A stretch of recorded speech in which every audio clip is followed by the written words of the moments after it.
Regan Slaymaker for International Boxing News, and I have the pleasure to be joined by the voice of boxing himself, Michael Buffer. Michael, you've just announced Anthony Joshua and Daniel Dubois IBF Heavyweight Championship of the World. I mean, how does this compare to fights that you've called in your career? Well, I got to introduce them here at the final press conference.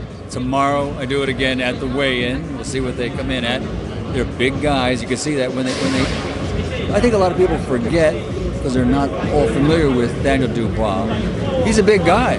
He's a really, really good athlete, and I think it's two big men, two of the hardest punchers in the heavyweight division going against each other. So I'm looking forward to Saturday night.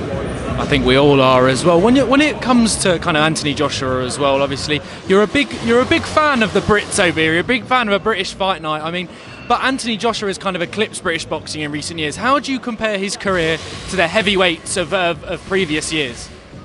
I think AJ, without a doubt, is a devastating puncher with either hand.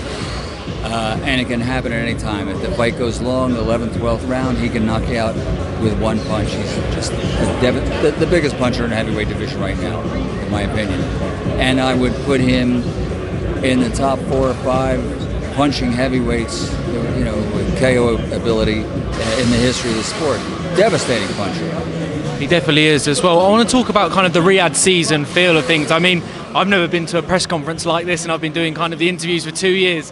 Is this a new turning point for boxing around the world? What, the super press conferences? And the Riyadh season effect and things like that? No, actually, you're right. It is a turning point because we're seeing fights that you would never see, that wouldn't get done. Promoters that just would not work with each other, and their fighter, each guy with a heavyweight, well, I don't want to fight him. He's, they don't split the money, whatever the reasons are. And Riyadh season and His Excellency Turki Al-Sheikh have come along. The guy's a fan, believe me. He wouldn't be doing this if he wasn't a fan. But he's bringing fights that fight fans want to see, and I'm a fan, and I love it. Definitely as well. As a fan now, Michael. I mean, final one for me, because I think you've got a sea of media here for you. But obviously, you've called some of the biggest fights ever in the history of boxing.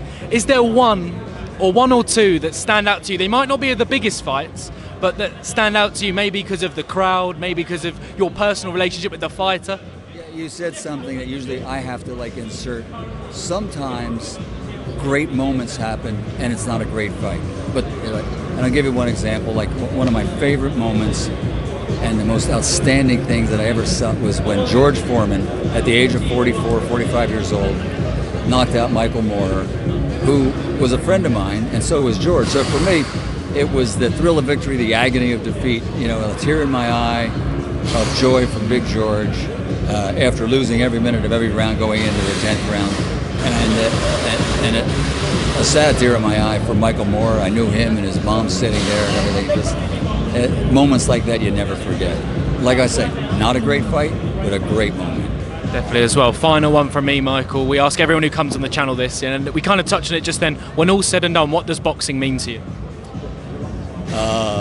A lifestyle I never dreamed of. Michael Buffer, it's been a pleasure. Thank you very much. Cheers.